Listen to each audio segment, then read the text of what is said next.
हमने बेगर मांगे हुए आपने हमें दिया, सिर्फ मुझे इसलिए आपने दिया क्योंकि मैं ईमानदारी के रास्ते पे चल रहा था।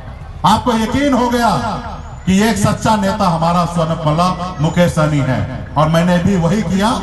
एक ईमानदारी के रास्ते पे चलकर पहले मैंने अपने आप को साबित किया कि मैं आपके नेता बनने लायक हूं, मैं ईमानदार हूं, मैं जो कहता हूं उस पे मैं अड़िग रहता हूं, अटल रहता हूं।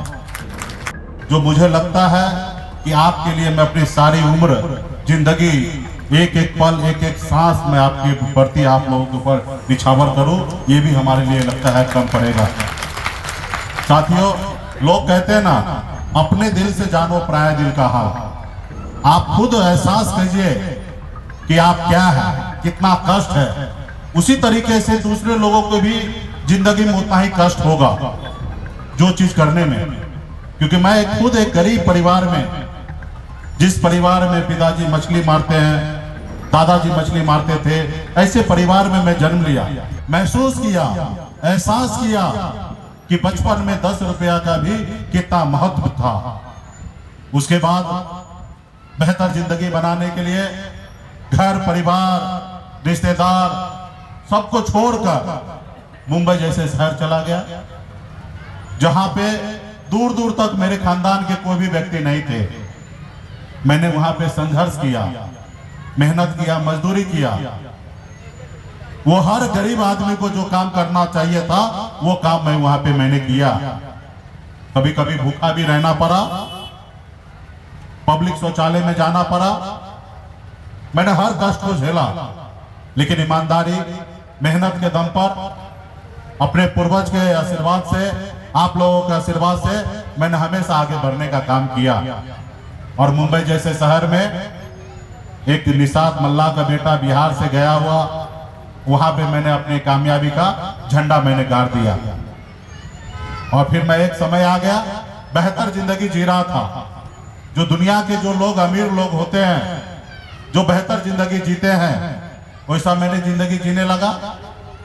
कहीं ना कहीं तो मैं धीरे धीरे गरीबी को भूल रहा था। लेकिन फिर मैं 2010 में बिहार आया, अपने लोगों के पास गया, देखा, फिर मुझे फिर से एहसास हुआ और फिर लगातार अपने लोगों के लिए काम करने लगा। 2014 में अपने समाज के हक अधिकार के लिए लड़ाई लड़ने लगा, और वो लड़ाई में आप लोगों का भरपूर सहयोग रहा। आपने पूरा बिहार को बता दिया कि अगर बिहार में अगर कोई मेरा एक नेता है तो वो स्वर्ण मल्ला मुकेश सहनी मेरा नेता है। जितना मेहनत मैंने किया, जितना पैसा मैंने खर्च किया, उससे 10 गुना ज्यादा खर्च आपने किया।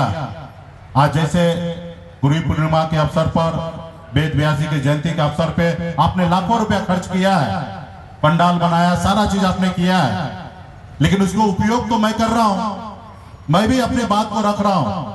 अब मुझे लगता है कि सबसे ज्यादा बात मैं रखूंगा और सबसे ज्यादा बात मेरा आप सुनेंगे। तो इसी तरीके से पूरे बिहार में हमने तो अपना व्यवस्था किया कि मुझे कहीं जाना है तो हेलीकॉप्टर का खर्चा हो या गाड़ी का खर्चा हो, मैं उनका पूरा करता था। लेकिन आपने मेरे आने से पहले लोगों को लाना, मंच बनाना, सभा कराना, लोगों को खाने पीने की व्यवस्था कराना, खाने की व्यवस्था नहीं है तो कम से कम पानी की व्यवस्था करना। अगर जितना हमने खर्च किया उससे कई गुना ज्यादा, 10 गुना ज्यादा खर्चा आपने किया।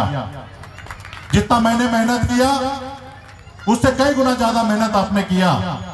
मुझे तो कहीं पे एक सभा में जाने के लिए पटना से हेलीकॉप्टर में बैठा और किशनगंज अगर जाना है तो 1 घंटे में पहुंच जाता था, भागलपुर जाना है तो पौने घंटे में पहुंच जाता था। लेकिन लोगों को अगर घर से निकलना है, मान लीजिए कि पटना से किसी को भागलपुर जाना है तो उसको 8-8 घंटा 7-7 घंटा लगता था वहां पे पहुंचने में।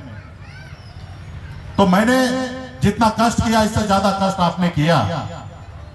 आपने धूप में रोड पर खड़ा होकर झंडा लेकर इंतजार करने लगे। किसका इंतजार कर रहे हैं? तो हम अपने नेता को इंतजार कर रहे हैं। तो आपने मुझे सब कुछ दिया, हमने बेगर मांगे हुए आपने हमें दिया, सिर्फ मुझे इसलिए आपने दिया क्योंकि मैं ईमानदारी के रास्ते पे चल रहा था। आपको यकीन हो गया कि एक सच्चा नेता हमारा स्वर्ण मल्ला मुकेश सहनी है, और मैंने भी वही किया। एक ईमानदारी के रास्ते पे चलकर पहले मैंने अपने आप को साबित किया कि मैं आपके नेता बनने लायक हूं, मैं ईमानदार हूं, मैं जो कहता हूं उस पे मैं अड़िग रहता हूं, अटल रहता हूं। और आपने भी मुझे सपोर्ट किया। हम सब मिलकर लड़ाई लड़कर बिहार 2020 में हम लोगों ने सरकार बनाया। खैर अभी मैं सरकार पे बाद में आऊंगा, पहले तो मैं आप सभी को पहले कहूंगा कि सबसे पहले, और सभी साथी ने मंच पर यह बात को दोहराया कि अपने बच्चों को पढ़ाइए लिखाइए और काबिल बनाइए।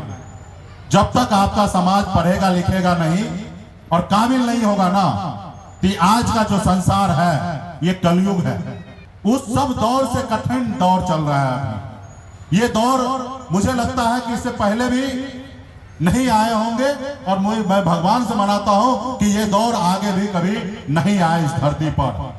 आज लोगों का स्वार्थ का दौर आ गया है, लोभ का दौर आ गया है, अपने लालच का दौर आ गया है, अपना पराया को नहीं पहचान पाता है, ऐसा दौर आ चुका है। यहाँ पे भाई भाई को काटने के लिए आ गया, भाई भाई को लूटने के लिए आ गया, ऐसी दौर। आज से 30 साल 40 साल पहले ऐसा आप नहीं देखते होंगे। कोई भूखा प्यासा अगर आपके गांव में आ गया रहता होगा तो आप उसको खाना खिलाते होंगे और सोने के लिए बैठने के लिए जगह देते होंगे। लेकिन आज का जो दौर है, अभी दूसरे प्रदेश से दूसरे गांव से कोई आ जाए तो आपको लगेगा कि ये चोर आया है, इसको अपने घर पे बैठाएंगे नहीं, खिलाएंगे नहीं और इसको सोने के लिए जगह नहीं देंगे। अगर सोने के लिए जगह देंगे तो रात में ये चोरी करके चला जाएगा। ये ऐसा दौर आ गया है। इस दौर में आपको सबसे पहले अपने बच्चे को पढ़ाना लिखाना है और उसको काबिल बनाना है। अगर बच्चा पढ़ेगा लिखेगा नहीं तो समझिए इस संसार में आपके पास 2 आंख है, और ये आंख देखने के लिए है, अच्छा बुरा सब चीज देख रहा है। लेकिन इस संसार में कोई लिखा हुआ चीज है, उसको पढ़ने की बात हो, अगर उसके पास मान लीजिए आंख नहीं है, अंधा है, तो नहीं पढ़ पाएगा। लेकिन आपके पास आंख रहते हुए आप नहीं पढ़े लिखे हैं और कोई पेपर आ जाए तो उसको आप नहीं पढ़ पाइएगा। एक नई आंख रहने वाला लोग ना पढ़ पाए तो समझ में आता है, लेकिन आपके पास आंख रहते हुए आप पढ़े लिखे नहीं हैं तो उस पेपर को नहीं पढ़ सकते हैं। इतना जरूरी है आज की तारीख में, आंख से भी ज्यादा जरूरी है कि आप पढ़े लिखे हो। इसलिए अपने बच्चों को पढ़ाइए लिखाइए। आज माँ बाप ने हमें थोड़ा शिक्षा नहीं दिया रहता तो आज इतना बड़ा जगह पे मैं नहीं पहुंचता। तो आज इसलिए आपको भी सपना है कि मुकेश सहनी के जगह हमारे प्रिय बेटा पहुंचे, तो उससे पहले जरूरी है कि उस बच्चे को पढ़ाना। आज नहीं पढ़ा लिखा है तो मिनिमम काम करता है, मिट्टी काटने का काम करेगा, मछली मारने का काम करेगा, 300-400 रुपया रोज पे काम करेगा, 10,000-12,000 रुपया महीने पे काम करेगा और बहुत कठिनाई के साथ काम करेगा, बहुत परेशानी के साथ काम करेगा। और वही बच्चा पढ़ा लिखा होगा तो एसी बंद कमरे में जाके कंप्यूटर पे बैठकर 25-30 हजार रुपया महीने का, कम से कम 25-30 हजार रुपये का तनख्वाह पे काम करेगा।